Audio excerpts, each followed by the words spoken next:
Electoral bonds जो है ना, पहली बात तो ये होना ही नहीं चाहिए। अगर है तो उसमें ट्रांसपेरेंसी होना चाहिए। ये तो अब सरकार बताए ना, अगर ईमानदारी है। एक्चुअली क्या इलेक्टोरल बॉन्ड्स है ना, ये सन 75 में इंदिरा गांधी ने टोटली बैन कर दिया था। क्योंकि अगर बाहर से आपको अगर मैं 10,000 रुपये दे देता हूँ तो फिर जैसे आप कहेंगे मुझे वैसे करना। नमस्कार, मैं आपके साथ राज सिंह भाटी। आप देख रहे हैं राजन्यूज एक्सप्रेस और राजन्यूज अमृतवाणी की एक खास रिपोर्ट। चुनाव का माहौल देश में हमेशा रहता है, इसी को लेकर इलेक्टोरल बॉन्ड जो कि चुनावी चंदा होता है, तो कोई भी व्यापारी, आम आदमी SBI बैंक के द्वारा बॉन्ड खरीद सकता है और पैसा जमा कर सकता है। इसकी गोपनीयता रहती है, किसी को खबर नहीं होती है किस पार्टी को किसने कितना पैसा दिया। इसी की याचिका डली थी सुप्रीम कोर्ट में, जिसकी सुनवाई भारत के मुख्य न्यायाधीश DY चंद्रचूड़ के नेतृत्व वाली सुप्रीम कोर्ट की 5 न्यायाधीशों के एक संविधान पीठ इलेक्टोरल बॉन्ड यानी चुनावी बॉन्ड योजना की कानूनी वैधता से जुड़े मामले की सुनवाई कर रही है। ये मामला सुप्रीम कोर्ट में 8 साल से ज़्यादा वक्त से लंबित है और इस पर सभी निगाहें टिकी हुई हैं, इसलिए क्योंकि इस मामले में नतीजा साल 2024 में होने वाले लोकसभा चुनाव पर बड़ा असर डाल सकता है।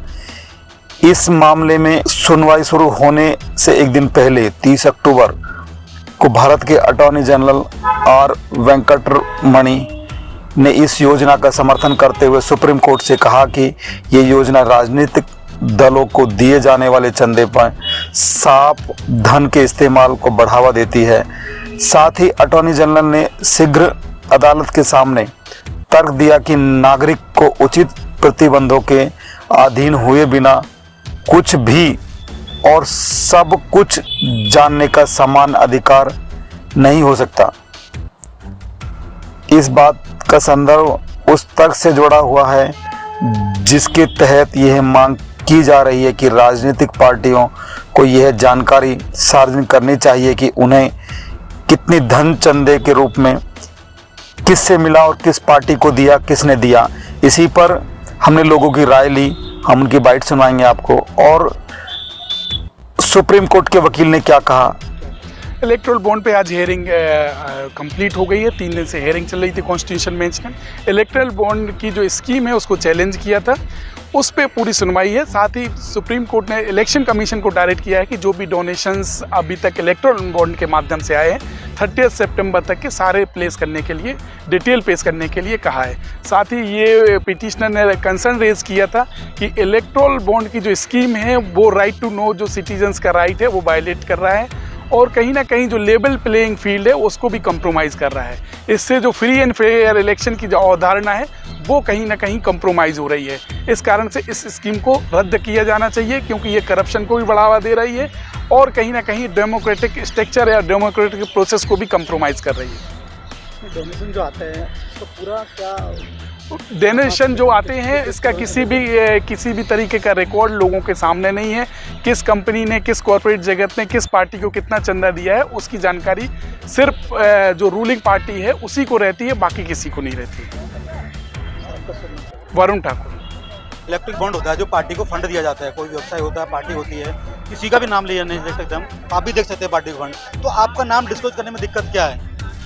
ये तो अब सरकार बताए ना, अगर ईमानदारी है। एक्चुअली क्या इलेक्टोरल बॉन्ड्स है ना, ये सन 75 में इंदिरा गांधी ने टोटली बैन कर दिया था। क्योंकि अगर बाहर से आपको अगर मैं 10,000 रुपये दे देता हूँ तो फिर जैसे आप कहेंगे मुझे वैसे करना पड़ेगा ना, आपकी तो बात मानूंगा तो करना पड़ेगा ना। तो इलेक्टोरल बॉन्ड्स जो है ना, पहली बात तो ये होना ही नहीं चाहिए। अगर है तो उसमें ट्रांसपेरेंसी होना चाहिए कि किस पार्टी को कितना पार्टी फंड। ये कोर्ट ने भी ये बोला। वो ट्रांसपेरेंसी क्यों नहीं दिखाती पार्टी? पहली बात तो उसमें ये भी सत्ता है कि जो पार्टी सत्ता में होती है उसको ज्यादा से ज्यादा पैसा मिलता है। देखिए, जो अब सत्ता में है वो कल विपक्ष में आएगी। हाँ। जो आज विपक्ष में है वो कल सत्ता में आएगी। हाँ।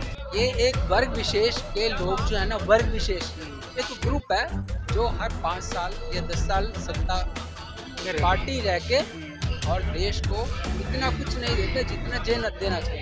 आज भी आप देख लीजिए, शिक्षा में, स्वास्थ्य में हम लोग आत्मनिर्भर नहीं है। बिल्डिंग्स तो कोई बन भी जाएंगी, बिल्डिंग्स बन जाएंगी, हाँ। लेकिन डॉक्टर्स नर्सेज नहीं मिलेंगे तो बिल्डिंग्स का बना के क्या सर तो कह रहे करोगे? शिक्षक नहीं है, शिक्षा में क्यों वो नहीं है? कहाँ पे? दिल्ली में, दिल्ली की बात कर रहे हैं दिल्ली मैं ऑल इंडिया की बात कर रहा हूँ, मैं शिक्षा की बात कर रहा सर। शिक्षा में इतना मैं जो बोलना था हूँ। जी, जी, जी। देखिए, मैं हर राजनीतिक पार्टी के लिए एक संदेश दे रहा हूँ नागरिक होने के नाते इस देश का, कि वो अपने चुनावी घोषणा पत्र में ऐसे वादे करें जिनको वो निभा सके। ये बात है। ऐसे नहीं कि भी घोषणा पत्र में वादा किया, उस पर जनता ने लुभाव न होके वोट कास्ट कर दिया और वो रूलिंग पार्टी। ये गलत है। जनता के साथ में सरासर धोखा है। जनता को टैक्स के पैसे से तुम लुभावने दे रहे हो, सब कुछ कर रहे हो, तो कल को पैसा कहाँ से आएगा? जनता को दिक्कत आएगा ना। इसकी जनता है भाई, आप हैं। आपको रेमन मैग्सेसे अवार्ड, आप जरा गवर्नमेंट के खिलाफ बोल के देखिए आज की तारीख। आप बोलिए, आप सर क्या बोल रही है? आप बोलिए जरा। गवर्नमेंट के खिलाफ बोल के देखिए। अच्छा, आप मुझे ये ये आम आदमी है जो बोल बताइए, रहा आप है। मुझे बताइए, ये देश किससे चल रहा है? संविधान से चल रहा है ना। तो संविधान की जो प्रस्तावना है उसके अनुरूप क्या आजकल काम हो रहा है? सिर्फ मैं ये जानना चाहता हूँ। जो काम बोलता क्यों नहीं हो रहा है? सर, जो मंदिर बन रहा है, सर, घाटी से हटा दी गई है। यहाँ मंदिर का मसला नहीं है। नल से पानी यहाँ, आ रहा है। अरे भाई साहब, ऑल ओवर इंडिया। भाई साहब क्या नल से पानी मिल रहा है? हाँ, गाँव में मैं गया गाँव में मिल था, रहा है? हाँ, G20 पर गया नहीं, था। ऐसा तो नहीं है कि नल तो पहले लगी थी, पहले लगी हुई थी। नहीं नल से नहीं, पानी कहाँ पहले है? नहीं लगा, मोदी के टाइम में लगी गाँव में। सर, सटीक जवाब होना चाहिए, सटीक सवाल। ये देश है भारतीय संविधान से चलता है और संविधान में लोकतंत्र में हर व्यक्ति को अपनी बात कहने का अधिकार है। जो आजकल अपनी बात बोल रहा है सरकार के खिलाफ, सरकार की नीति के खिलाफ, वो अंदर जा रहा है, बात खत्म। संविधान से चलना चाहिए। आप सभी का स्वागत है। पूरी खबर देखने के लिए हम उठाएंगे आपकी आवाज़। चैनल को सब्सक्राइब करें, लाइक करें, शेयर करें, कमेंट करें, ज़्यादा से ज़्यादा खबर को शेयर करें, जिससे कि लोगों को अपने एरिया की खबर मिल सके। सभी का धन्यवाद। अपराध से अंजाम तक, खेत से खलिहान तक, अब हर खबर पर होगी हमारी नजर। पल पल बदलती देश और दुनिया की हर खबर